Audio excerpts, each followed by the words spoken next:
চিন্তিত, তোমার অপরাধ নিয়ে তুমি লজ্জিত, মাশাআল্লাহ, তোমার এই লজ্জা আল্লাহ পছন্দ করে। তোমার এই লজ্জা কে পছন্দ করে?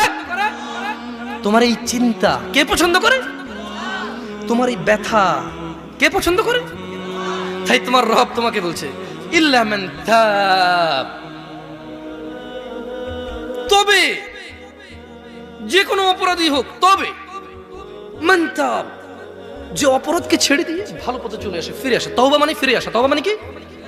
আমাকে ওই দিন আমার খুব ঘনিষ্ঠ একজন মানুষ, উনি ড্রাইভ করছিল, আমি পাশে বসে ছিলাম, আমাকে বললো যে মতাওয়া, সৌদি আরবে হুজুরদের, আমরা যেরকম হুজুর বলি ওরা মতাওয়া বলে আর কি। তো উনি আবার দুবাই ছিল, বলে যে মতাওয়া তওবা কিভাবে করবো?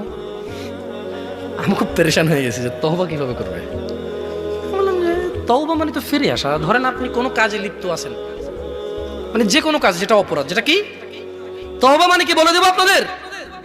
আপনি কি শিখতে চান তওবা কিভাবে করে?